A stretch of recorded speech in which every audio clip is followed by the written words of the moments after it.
નારી તું નારાયણી. નારીને આપણે શક્તિનું સ્વરૂપ માનીએ છીએ. આપણા દેશમાં નારીને આદિ અનાદિ કાળથી પૂજનીય માનવામાં આવે છે. પણ વધુ પડતી આપવામાં આવતી સ્વતંત્રતા હવે પુરુષ જાત માટે ખતરારૂપ બની ગઈ છે. પુરુષને મોતના મુખમાં ધકેલી રહી છે એની સ્વતંત્રતા, અને તેનું માત્ર એક કારણ છે પ્રેમ અને પૈસા. નમસ્કાર, વાત વિગતવાર સાથે હું ભૂગવતી વિશાવડિયા. દિવસે ને દિવસે વધતી દુર્ઘટનાઓ આપણને અને સભ્ય સમાજને અરીસો બતાવે છે કે સ્ત્રી કેટલી ઘાતક અને દયાહીન થતી જાય છે. મમતાની મૂર્તિ તરીકેની છાપ હવે કલંકિત થતી જાય છે. તાજેતરમાં જો એક માં પોતાના બાળકને મોતના મુખમાં ધકેલવા તૈયાર થઈ જાય છે અને આ ઘટના આપણે રાજકોટમાં જોઈ. એની પહેલા અનેક એવા કિસ્સાઓ સામે આવ્યા જેમાં માતા, દીકરી, પત્ની અથવા બહેન તરીકે નારી જાતિને છબીને કલંકિત કરનાર ક્રૂરતા હિંસામાં બદલાઈ જતા ઘાતક સાબિત થઈ હોય છે. બદલાતા જમાના સાથે અપડેટ થવું જરૂરી છે, પણ તેનો મતલબ એવો નથી કે તમે સંસ્કૃતિ ભૂલી જાઓ, તમારું સાચું અસ્તિત્વ ભૂલી જાઓ. હાલ બનતી ઘટનાઓમાં મુખ્યત્વે જવાબદાર પરિબળો પૈસા અને પ્રેમ છે. આ બંને પરિબળો એટલા હદે હિંસક સાબિત થઈ રહ્યા છે જેમાં માણસ ભાન ભૂલી જાય છે અને કંઈ પણ કરી નાખે છે. અગાઉ પત્નીના ત્રાસથી દેશમાં અતુલ સુભાષ, નિશાંત ત્રિપાઠી, માનુ શર્મા, જયદીપ સાટોડિયા અને પિયુષ ગોહિલ આત્મહત્યા કરી ચૂક્યા છે. અને હવે આ દોરમાં આ કડીમાં એક નવું નામ ઉમેરાયું છે અને નામ છે રાજ રઘુવંશી. છેલ્લા કેટલાય દિવસોથી ચર્ચામાં રહેલા મેઘાલય હનીમૂન કેસમાં નવો વળાંક આવ્યો છે. રાજ રઘુવંશી અને સોનમના લગ્ન 11 મેના રોજ હિન્દુ રીતિ રિવાજ મુજબ ઇન્દોરમાં થયા હતા. 20 મેના રોજ બંને શિલોંગના હનીમૂન માટે રવાના થયા. 22 મેના રોજ કપલ નોંગરીયાટ ગામના શિપારા હોમસ્ટેમાં રોકાયા. બીજા દિવસે સવારે 6 વાગે ચેકઆઉટ કર્યા બાદ બંનેના મોબાઈલ બંધ આવતા હતા અને 24 મેના રોજ મવાલખિયાતથી આશરે 25 કિલોમીટર દૂર ઓસરા હિલ્સની પાર્કિંગમાં સ્કૂટી લાવારીસ હાલતમાં મળી આવી હતી. ત્યારબાદ જંગલમાંથી રાજા અને સોનમના કેટલાક સામાન પણ મળી આવ્યા અને 2 જૂનના રોજ રાજાનો મૃતદેહ વૈસા વોન્ટોંગ ઝરણા પાસેથી ઊંડી ખીણમાંથી મળી આવ્યો, જેની ઓળખ તેના હાથ પર ચિતરેલા ટેટુ દ્વારા કરવામાં આવી. 17 દિવસે ગુમ થયેલી સોનમની પોલ તેણે કરેલા એક કોલ દ્વારા ખુલી હતી. 9 જૂનથી સવારે 3 થી 4 વાગ્યાની આસપાસ સોનમ ગાઝીપુરના નંદગજ વિસ્તારમાં એક ઢાબા પર પહોંચી અને તેણે ઢાબા સંચાલકના ફોન લઈને પોતાના ભાઈને વિડીયો કોલ કરીને જણાવ્યું હતું કે તે ગાઝીપુરમાં છે. સોનમના ભાઈએ તરત જ ઇન્દોર પોલીસને સૂચના આપી કે જેણે ગાજીપુર પોલીસનો સંપર્ક કર્યો અને પોલીસે પહોંચી અને સોનમને વન સ્ટોપ સેન્ટરમાં મેડિકલ તપાસ માટે રાખવામાં આવી. તપાસ કરતા જાણવા મળ્યું તેને કોઈ મારપીટ કે જાનહાનિ કે ઈજાના નિશાનો નથી થયા. પોલીસ દ્વારા મળતી માહિતી મુજબ જો વાત કરીએ તો સોનમનું લગ્ન પહેલાથી જ કોઈ એક યુવક સાથે અફેર ચાલતું હતું. એટલું જ નહીં, લગ્ન પછી પણ બંને સંપર્કમાં હતા, જેના કારણે સોનમે તેના પ્રેમી સાથે મળીને રાજાને રસ્તામાંથી હટાવવા માટે આખું એક કાવતરું ઘડ્યું. રાજાની હત્યા કુલ 4 લોકો દ્વારા કરવામાં આવી, જેમાંથી 3 લોકો ઇન્દોરથી પકડાઈ ગયા છે, જ્યારે એક આરોપી ઉત્તર પ્રદેશનો છે જે હાલ ફરાર છે.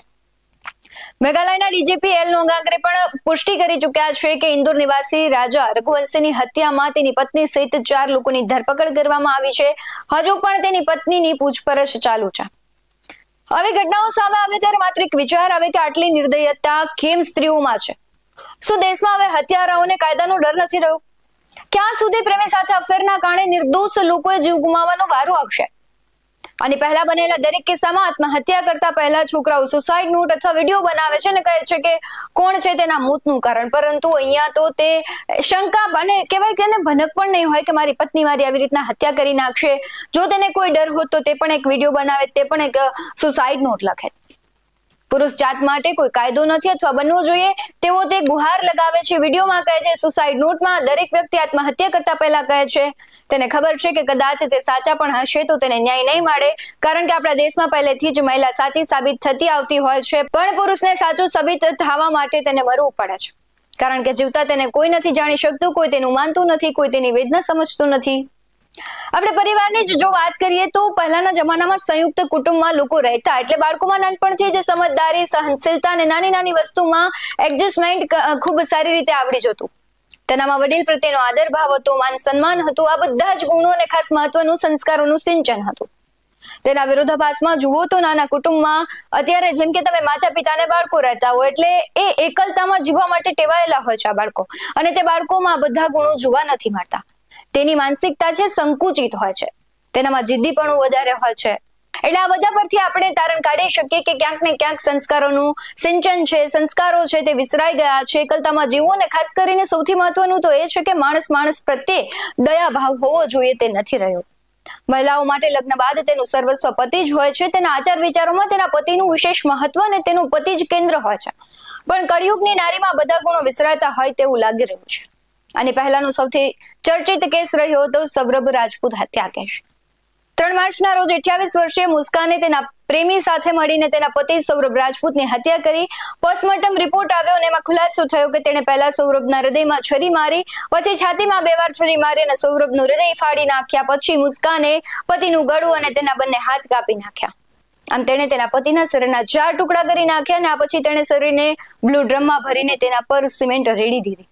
પોલીસે આ કેસમાં મુસ્કાન અને તેના પ્રેમીની તો ધરપકડ કરી છે, પરંતુ આપણે એક વાસ્તવિકતા જોઈએ કે સ્ત્રી છે તેના પતિને પૈસા અને પ્રેમના આવેશમાં આવીને કેવી હાલત કરે છે.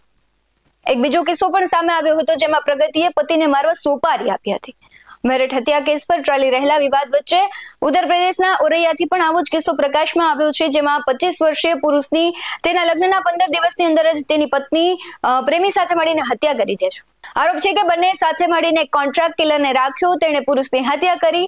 પ્રગતિ અને તેના પ્રેમી અનુરાગે દિલીપ યાદવને મારી નાખવાની યોજના બનાવીને આ કામ માટે ચૌધરીને 2 લાખ રૂપિયા પણ આપ્યા. 2 લાખમાંથી પ્રગતિએ પોતાના ઘરેણા વેચીને 1 લાખ રૂપિયા આપ્યા હતા. સ્ત્રીની નિર્દયતા જુઓ કે પોતાના ઘરેણા વેચી પોતાના પતિને છે મારવાની સુપારી આપે છે અને પછી પ્રેમી સાથે તેને જીવન જીવવું હોય છે. બીજો એક કિસ્સો પણ આવ્યો હતો કે જેમાં એક પત્નીએ તેના પ્રેમી સાથે મળીને તેના પતિનું ગળું દબાવીને હત્યા કરી નાખી. સાપ તેના પતિ પાસે રાખવામાં આવે છે, પરંતુ આ વખતે કમનસીબે કહેવાય છે તેના નસીબનો સાથ આપ્યો હતો અને કમનસીબે તેની પત્ની છે તેનું કાવતરું છે તે નિષ્ફળ રહ્યું હતું.